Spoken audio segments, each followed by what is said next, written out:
Okay, this is it's going to be a small group, I believe, but it's really a special topic. It's how pro-life could affect all of our life. And we have some really outstanding presenters for you today.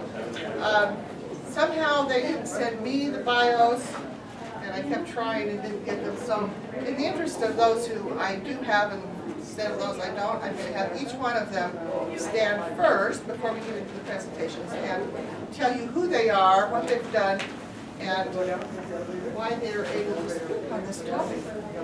Start with you, Jacqueline, since you're right here. Hi, good afternoon. Pleasure to be here. I'm Dr. Jacqueline Harvey. I'm from Texas, and you'll hear it come out, I'm sure.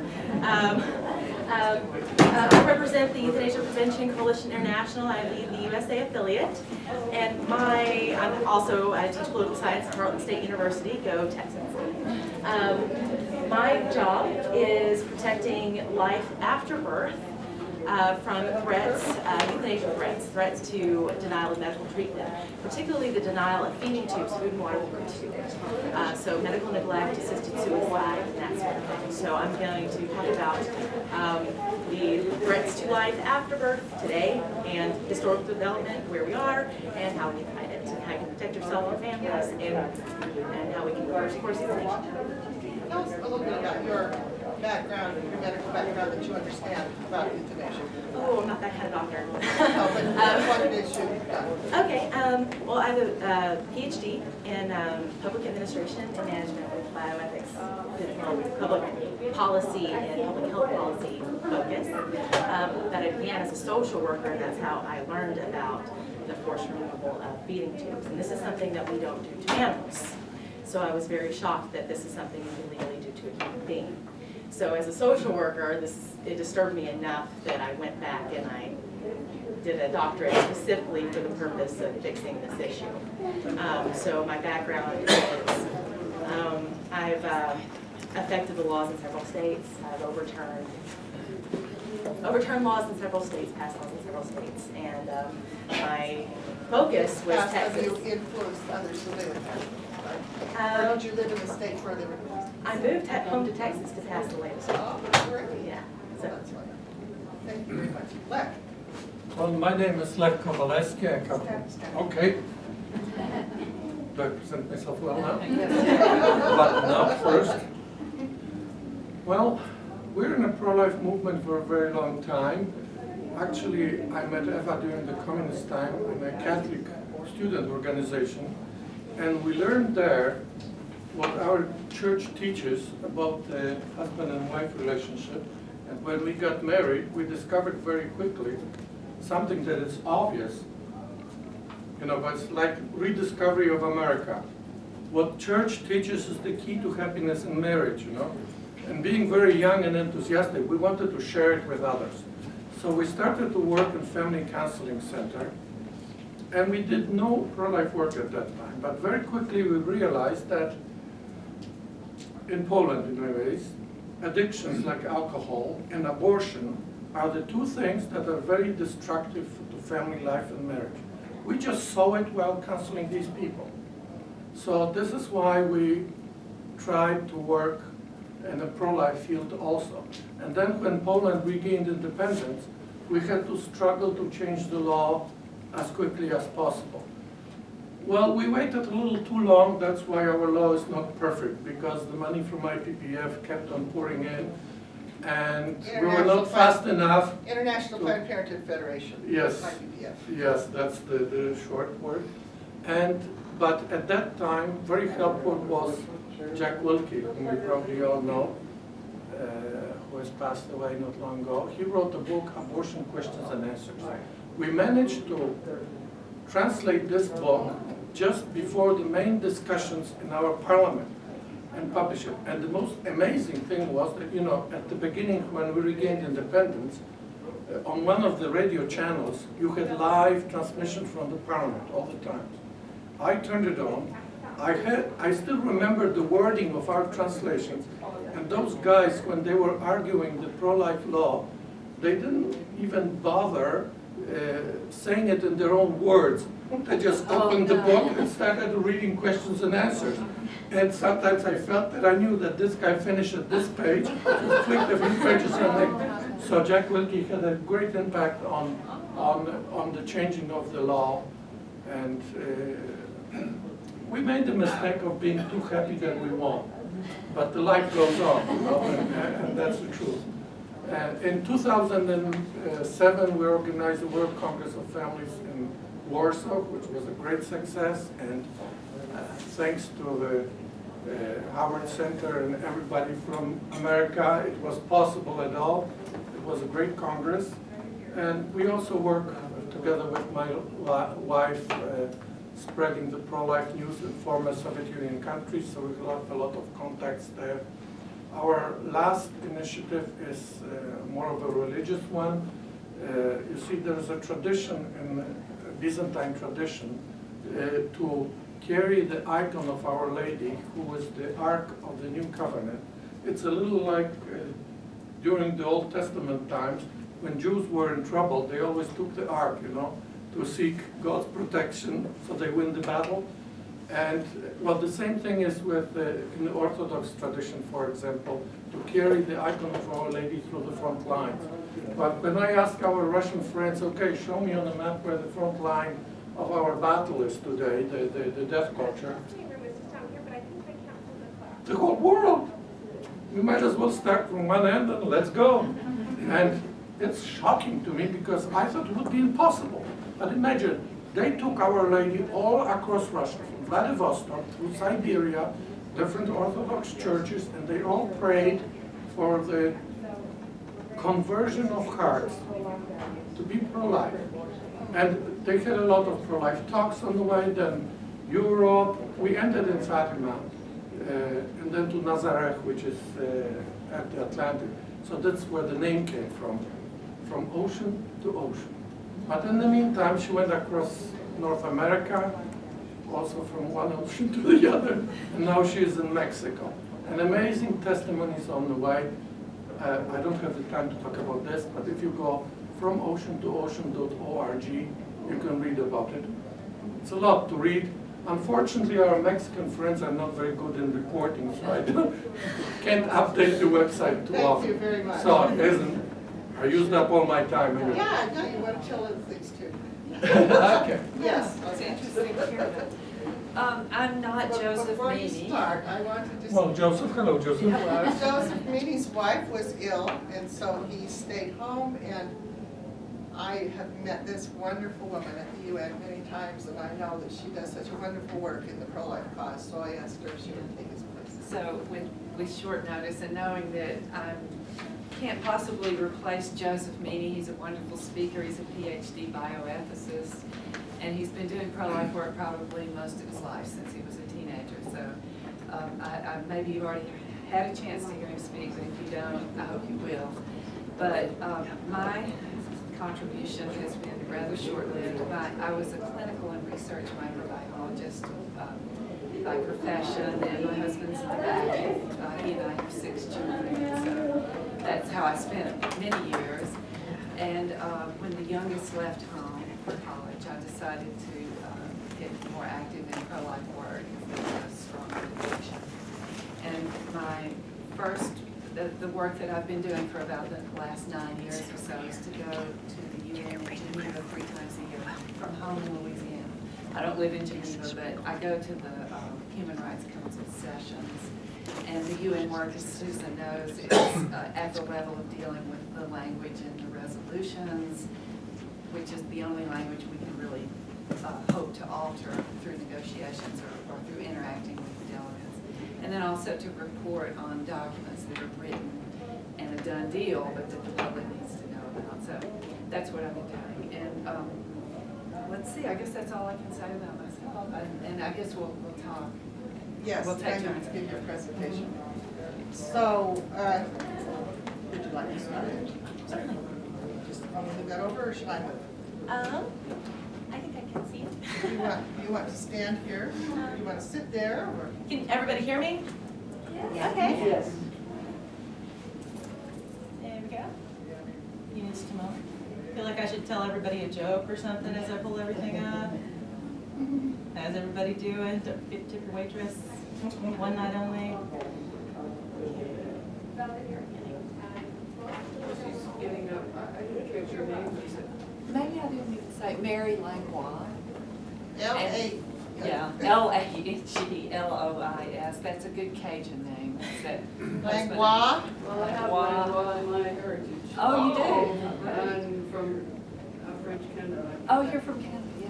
When we lived in Vermont for a while, and we go up to Canada and see the name all the time. It's about the only other place you see it.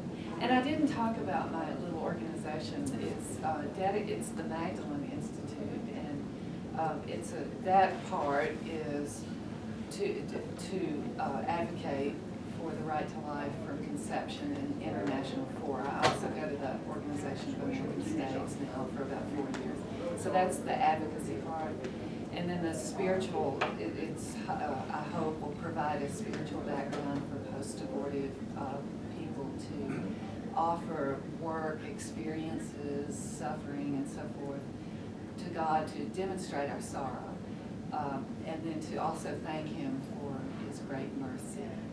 And so that's the Magdalene Institute. And I named it after her because she was a fallen woman, and she got her dignity back by embracing the mercy of God. So, and then she could go out and be public and everything and not hide away. So that's. Thank you. Okay. Oh, sorry. Yeah, go. My parents live in New Orleans. Oh, they do? Yes. Oh, well, I want to have lunch with you. And then I wanted to say I'm actually filling in for Alex Schadenberg, who's in Montreal at a conference right now, because assisted suicide just passed through the Supreme Court of Canada, nationwide in Canada, and that was a heroic effort that he put up, a fight he put up for decades, and basically all he could do was kind of stem the tide for a while. But I apologize that I am not Alex. I will never. He's tried his best to make me the closest I can possibly be, but he sent me in his place. And I'm just going to tell you I am American, so I'm going to give you the American perspective today. A lot of people believe, and I believe we've been so distracted, and rightfully so, it's reasonable to be so distracted with the sheer volume of carnage when it comes to abortion, that euthanasia has just slipped right underneath the radar. You say euthanasia and people think the Netherlands, period. Maybe Oregon comes to mind, Washington comes to mind, but on the whole, they think, oh, that's just something that doesn't happen here. It's unfathomable.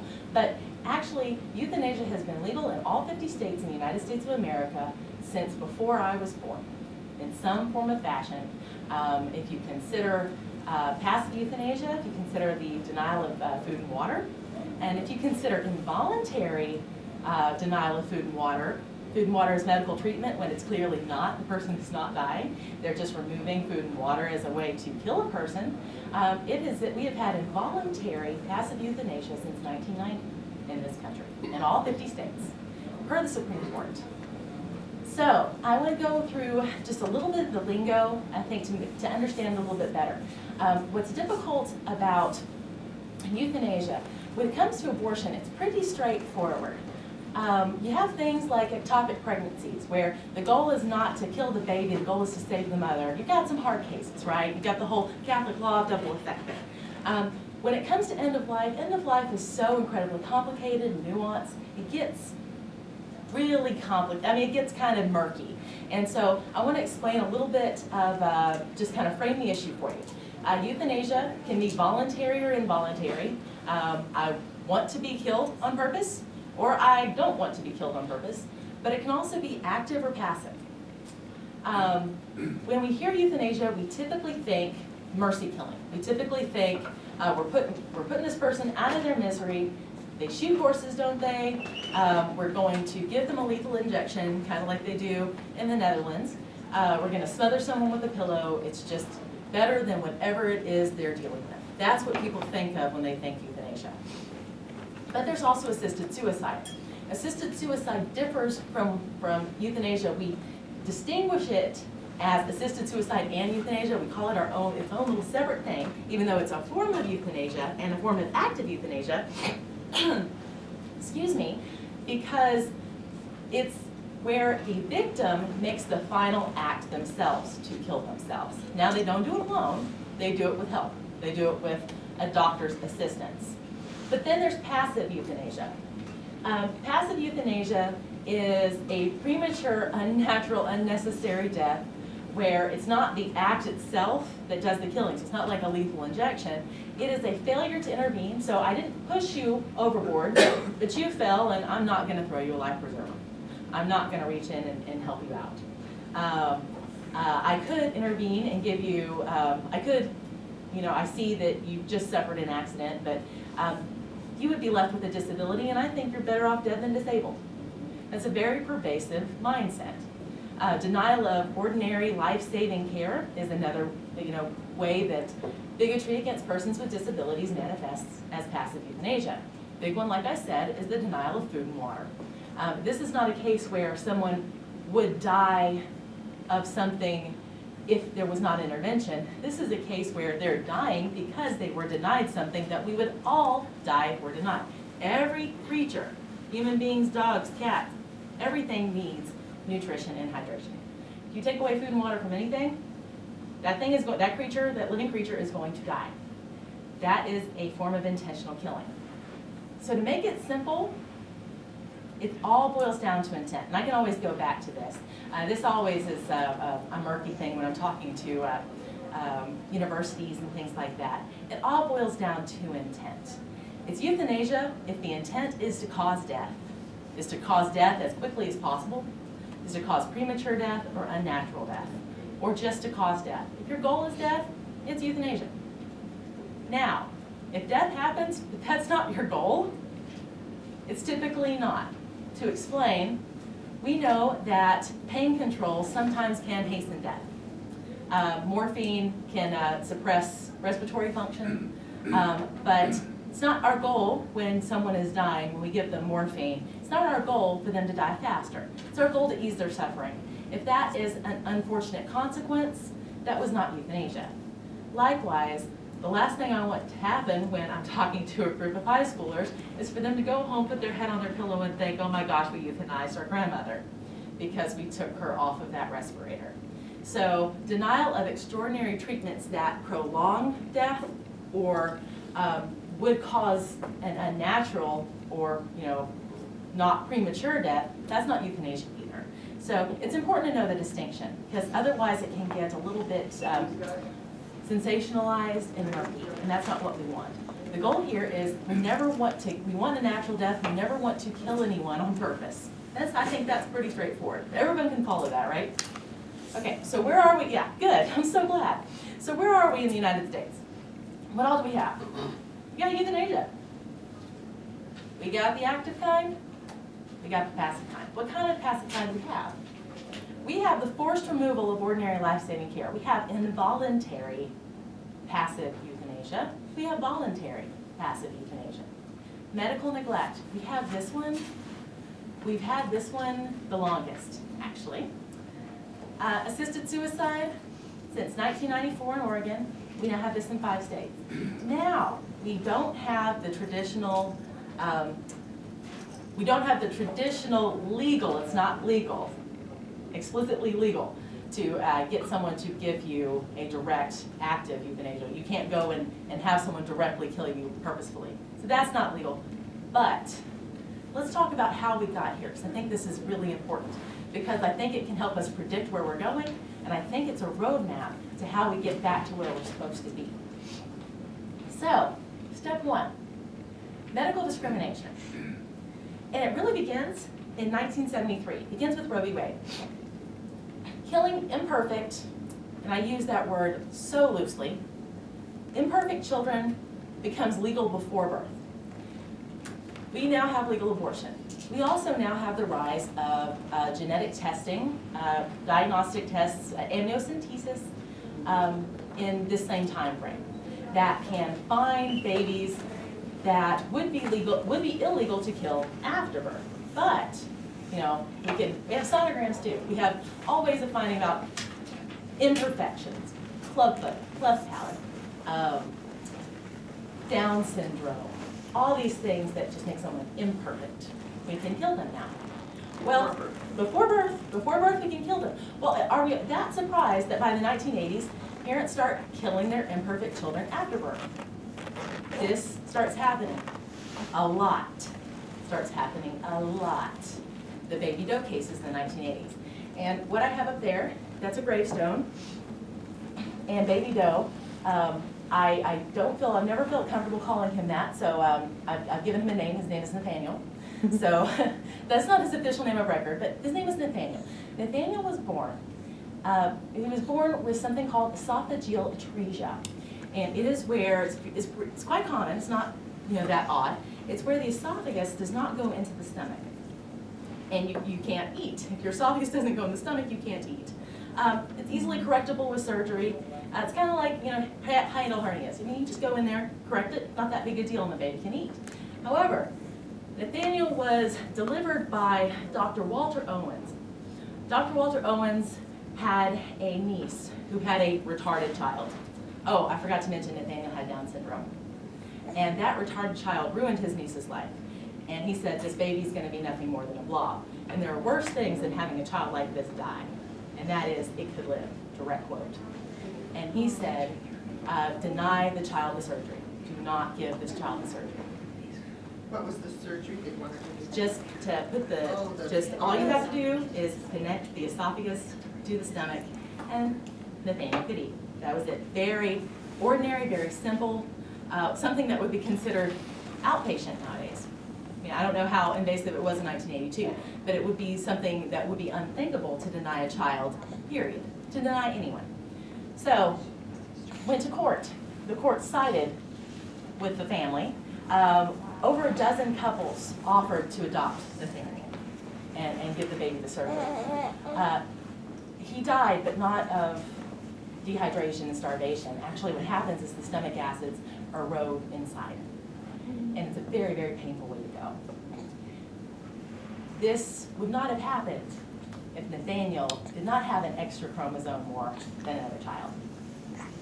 We had baby doe Bloomington. We had baby doe Long Island. We had a bunch of baby does. In fact, Dr. C. Everett Koop, God rest his soul, actually came up with baby doe laws to deal with this specific issue, which birthed the Healthcare Ethics Committee movement. So this was such a widespread problem. It was not an anomaly. Now, so I'm not just mentioning one case. This is a pattern. Well then, step two. Step two, we have voluntary passive euthanasia. 1990. Supreme Court case hears Nancy Curzan. Food and water is medical treatment. Now, Nancy Curzan was in an accident. She was in a supposed persistent vegetative state. It's a brain injury. So if someone's conscious, they're not comatose, which by the way is another brain injury. If you're brain dead, you need more intervention than just food and water.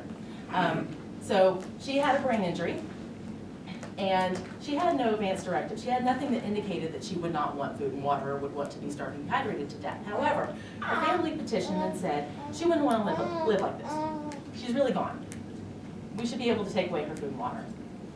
And she won. And at that point, it basically became de facto law that families can take away food and water from people without their express written consent. So now we have involuntary. I put voluntary because supposedly if we have clear and convincing evidence of their wishes, but voluntary. Well, let's go to step 3. Voluntary active euthanasia. I put that in quotes, not to be facetious, but I have serious doubts about how people who are depressed, or how people who are coerced, or how people who are physically ill and can't afford pain control really can consent to ending their own life. It goes against your very nature of self-preservation to do this. So, but nonetheless, assisted suicide is at this point voluntary. 1994 it became voluntary. We have voluntary assisted suicide. But let's move to 1999, y'all. 1999, Texas Advance Directives Act of 1999 passes. And it allows, with an ethics committee's consent, physicians to withhold life-sustaining medical treatment, any life-sustaining medical treatment, including food and water, from patients without the patient's consent or the patient's family, the family or process consent. Connecticut has this as well. This was reformed in 2015. But in Connecticut, a doctor is allowed to remove food and water from a patient as long as that patient is terminally ill or deemed permanently unconscious. Keep in mind, I can think of a lot of people who are permanently unconscious who are now conscious. So it's very hard to determine what is or is not permanent. So, a little recap. So if we went from medical discrimination, still have this, to voluntary passive euthanasia, leads to voluntary active euthanasia, leads to involuntary passive euthanasia. What is your prediction to the next step on this slippery slope? I'm thinking involuntary active euthanasia, and here's why. Every time we've had voluntary active euthanasia, every place where this has been, and it's not like widespread, but everywhere we've had it, we've had involuntary active euthanasia follow. We have this children euthanized. We have the same rationale that's used for passive euthanasia is identical to justify active euthanasia. You know, they're better dead than disabled, and it's particularly gruesome to starve and dehydrate someone to death. People don't like to watch, take 2 weeks to do this. The only reason why starvation and dehydration was the mode we used to kill people who were brain injured or in a coma was because it was unheard of in 1990 to smother them with a pillow or give them a lethal injection.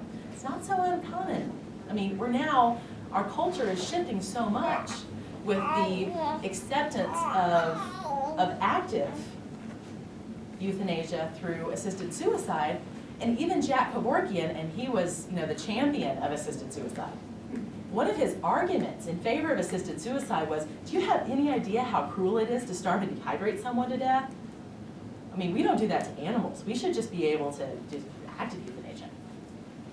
Close to the end. I'm getting close. So here's the way we're going backwards, guys. I'm working my way back. So we have overturned Texas. I have model legislation. I'm overturning Connecticut.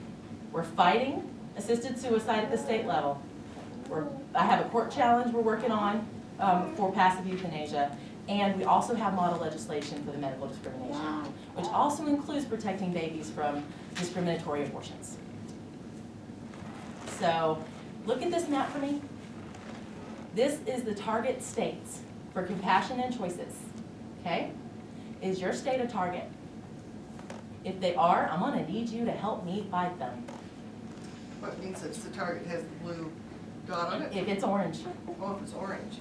If it's got a blue dot, there's a bill in the legislature, but it doesn't have a snowball's chance of really passing, or they would be putting their money behind it. The orange is some of their $17 million is going to fight this, going to fight for legal death. If you're orange, if you're in an orange state, I want you to please email me at info@euthanasiapreventionusa.org, because I'm making a mailing list, and I could really use your help, guys. But another thing is, this is so important. If you see like Brittany Maynard stuff being passed around Facebook, social media, say something, because people think by default that this is okay. Another thing is protect yourself. The state laws are different, so it's very important. Never sign an advance directive or a living will. Have one healthcare proxy you choose. If you have several adult children, if you have a spouse, you're okay. If you have a spouse you trust, you're okay. But make sure that you never sign anything that can be used against you. There's ways to protect yourself. If you want to talk to me, I'm happy to tell you how to do that. But so protect yourself and your family with your end of life decisions and your end of life planning. But also, please help me in fighting this. I could really use your help. And that's it.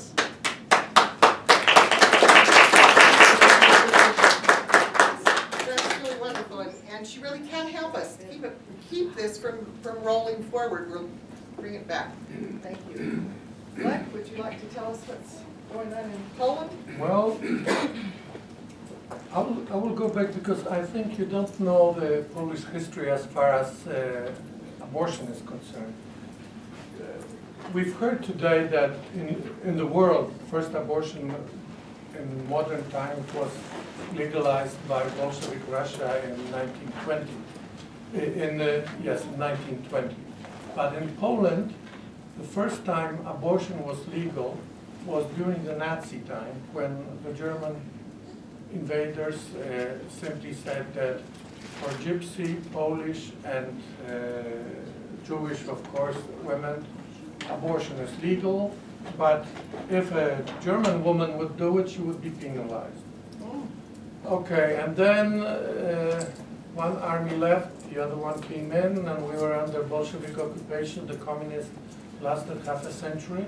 In 1956, they introduced abortion practically on demand. It was for social reasons. And since then, we murdered a lot of babies.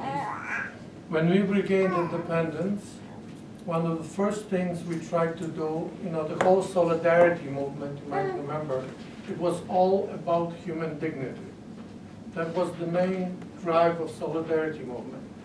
And one of the things that the liberals and the socialists didn't understand is why a labor union was built on Christian ideology and not on socialistic ideology. That was sort of they stumbled over it a number of times. And Solidarity was also very supportive in changing the law. We managed to delegalize abortion. I suppose it's one of the very few countries in the world that did that after having such a bad record. But unfortunately, our law is not perfect. It has exceptions. But nevertheless, thanks to those exceptions, there's something like from 700 to 300 abortions annually only in Poland because of that. It's to save the life of health of the mother if a pregnancy is a result of a crime. And now this one is tough one. It's because it's not only rape, but if the sex was among minors, it's also illegal. And we had a case like that when a girl was fighting to keep her child and the mother forced her to do abortion. It was a terrible situation a few years ago. And then the last one, if a child is severely handicapped, so it's eugenics. And so that's this legal situation in Poland. We had our ups and downs as far as politics are concerned. We had a very bad government for the last 8 years, and they introduced a lot of gender ideology and all the garbage that you hear about nowadays. But fortunately, we have elected a very good Catholic president 2 months ago, and now, on this Sunday, we had parliamentary elections, and I would say the guys that were in power before lost the power completely. We have full control of both Sejm and Senate, which are the upper and lower house of our parliament, and a lot of pro-lifers got in, a lot of our friends, so we're very optimistic that we'll undo this 8 years of terrible stuff. They have a lot of work ahead of them. So that's the situation in Poland. That's a perfect example of how being pro-life affects all of our life. Oh, yes. As the pro-life people have become involved and made a real difference. It makes a difference. It makes a difference when people unite and when, right now for the past 3 years we observe not only in Poland but in many places a big growth of March for Life movements everywhere. And politicians are those kind of people that they respond to numbers, They immediately calculate the votes, this way. So it's really quite an experience, You organize a big pro-life meeting, you have the stage, the microphone, and then all of a sudden those politicians that want to get hold of a microphone, please, 5 minutes, 4 minutes. There's a lot of people there. And after a Sunday like this one, they know why they wanted it. But our people now learn, we are learning democracy again. Learn that it's not enough to hear what he has to say, but first you have to look how he voted in the past. And so, I'm very happy to say that I'm very optimistic for Poland nowadays, and I see how terrified the Western politicians are, and that makes me smile too. I have to tell you, I was looking for bio information on Lech, and I wrote his name and I put Poland in, and the first thing that came up was that just this morning they had found out that you had the ruling majority, or whatever you call it, in your parliament, that it just happened, just today. Just happened. This is why my wife my wife forced me to find the key to the internet downstairs because she wanted to see the full list because it's just being published now. If somebody was close, they're still counting the votes. If it was a big margin, then they published already. But so she was very nervous, for two things. She has a talk in the 2 rooms right now, so she was getting ready for the talk, and at the same time, oh, look, this guy won too. Good, okay, and so on. But what I wanted to, okay, we don't have much time. I wanted to, we heard a number of times the fact that we're sort of the victims of the sex revolution of the 60s and the 50s. And I was just thinking that one of the traps that began the whole transformation of society into the death culture was that period. Because if we go, I don't know, 2 or 3 centuries ago, we know how people treated children and how they treated families. A child was the gift from God, and a woman who couldn't have children was considered to be cursed, and you had to pray for her. And, a child was also the best,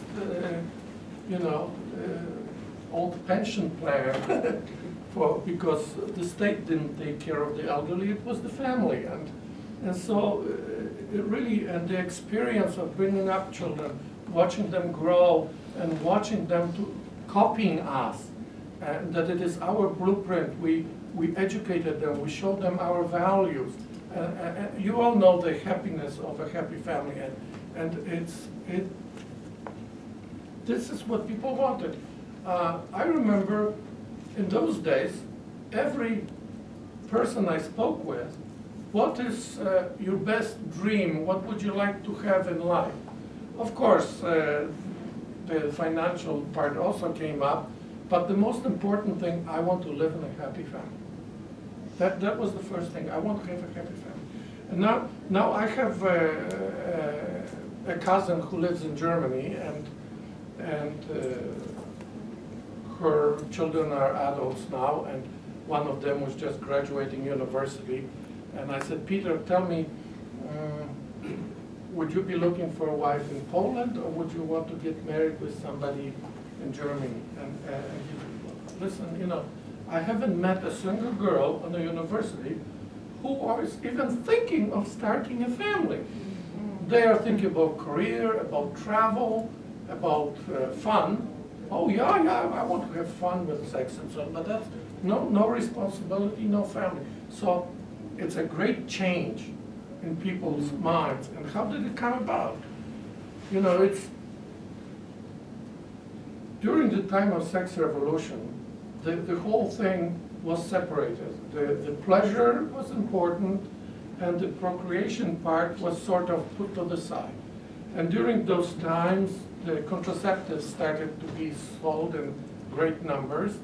And actually, what I have understood is that, it's all about market economy. I mean, who has more money, ill people or healthy people? Who has more money?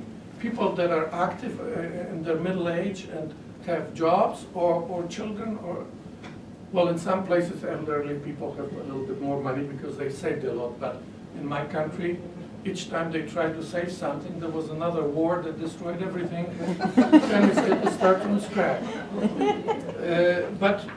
So this is a great market, so let's try to convince these people that they need it.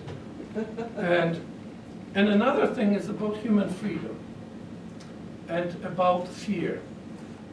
In order to make somebody a slave, or in order to make him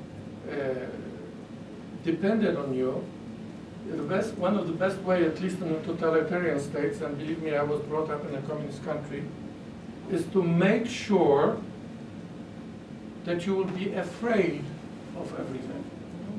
Because fear takes away freedom from you. And I sometimes say the other way around. If somebody is not afraid, he is free. Even if he was in a concentration camp. This is why you probably some of you heard Saint Maximilian Kolbe, who gave his life in a concentration camp to save a family member. Even there, he was free because he was not afraid of them. It's such a terrible situation. And when it comes to today's life, when people are afraid of becoming parents, when they're afraid of conceiving a child, this fear blocks them. And what they want to do is they want to protect themselves.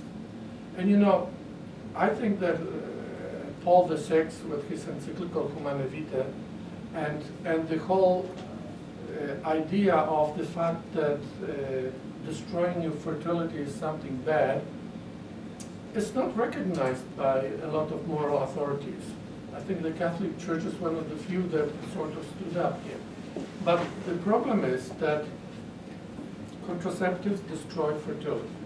And when I hear that somebody says, well, the church has no business in these things, you know, I know how to protect myself. This is the shortest definition of a contraceptive mentality. You do not protect yourself against something good. You protect yourself against theft, fire, accidents, you know, you wear your safety belt in a car. You never protect yourself against winning $1 million in a lottery.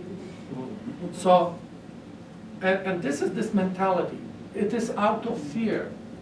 They're so afraid they want to be protected.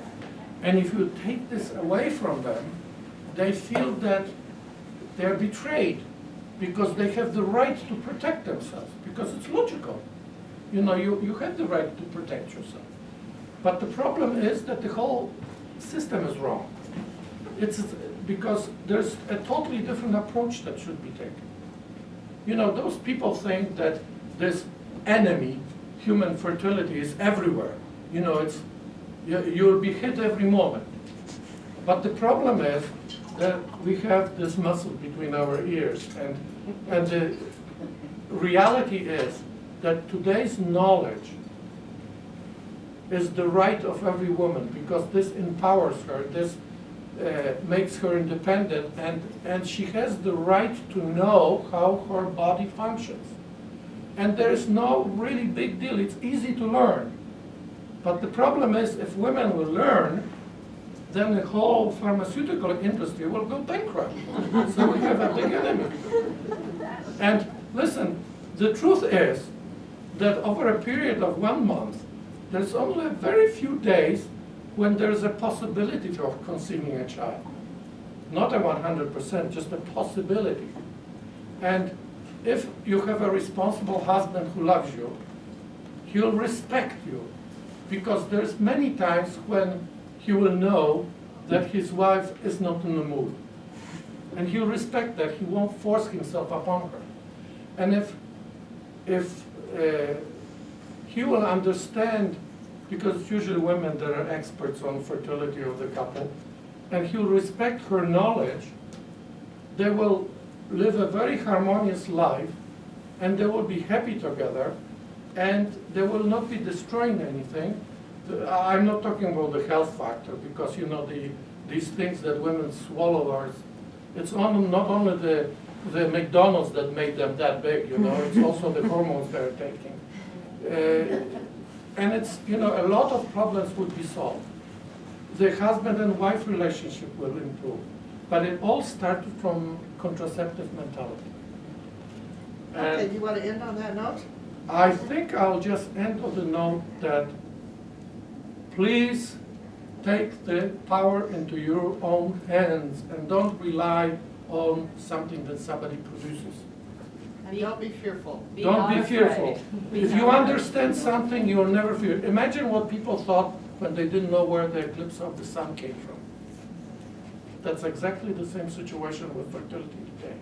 You know, kids are taught 100 different things in school, but they're not taught the most essential things, how they function. Okay. Mary? That was wonderful. Yes. I looked at the question, beyond abortion, how pro-life values affect all of life. And I started to try to put that together in my mind, because as a pro-life advocate, I've spent a lot of years being more negative. So I thought, it's not that easy to make the transition, but I thought, well, to start out with the phrase culture of life that we've heard and heard and heard, and culture of life, culture of death. And Can everybody hear? You okay? Can you hear? All right, Yeah. okay. It's become, the meaning has become expanded simply because it is an expansive concept. But it had an origin, it has a root, and the culture of life really is strongly associated with the question of abortion. That's when it came into the lexicon. And the root is life. The root meaning of culture of life is life. That's an obvious statement. But to understand something is to understand its origins. And so life at its origin is crucial to understanding the rest of life to the extent that we can. It's important in understanding who we are and who others are. To know the origins, the source, and to know the origin is also to think about the source. And for religious people, that would go into God. But to be pro-life is to be in favor of this coming into life, this origin. So the pro-life person would logically place great value on protecting life from the moment it comes into existence, which is at conception. That's just a logical origin for all of that. That's the basic pro-life value at conception. But it doesn't stop there. It can't stop there. One of the reasons that I think we feel intensely protective of the newly conceived person and for that first 9 months of that person's life is his vulnerability. We are more or less human to the extent that we protect the vulnerable, more or less protect the vulnerable. So it's important for everybody, for all of us, those of us who are now currently in the position of being able to protect, because we'll one day be in the position of needing to be protected in our if we're sick or elderly, and then when we were in the womb, we certainly needed it. It's the obvious, but it's just, I was just thinking through these things. And we're inclined by nature to protect life. It's in our nature.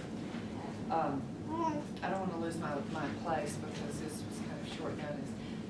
Our first instinct, it may not be our first instinct, and I don't know what would be theologically sound to say, but a primal instinct is to protect our own life. But we also just have a tendency to protect life. We extend that outward. Decent, normal, healthy people, if somebody falls, you'll reach for them. If somebody's going to walk out in front of a car, you do this. And so there's just this, it's in our nature, all of life. So that to explain and understand that, I was just thinking that the non-religious person, probably the majority of people at a conference like this are religious, but not everybody is. And so the non-religious person in trying to understand this phenomenon would probably call it an instinct. Although animals don't share it to the extent that we do, we will actually make sacrifices to protect other people. Well, so will they. But a non-religious person would go to the instinct side of it and to say that we preserve ourselves and our species. But religious people would be probably more inclined to say, go beyond that. That's true. But to go beyond it and to say that we protect life also, if not more, because we revere life. And so that's when we'll protect the life of someone we don't need to assist us. We just do it. Or someone we don't like. Or someone who is difficult to help, like a baby that's crying all night, or an ill person who requires really, really complicated medical care. Religious people and others, I think too, know that we didn't create ourselves. We didn't do this.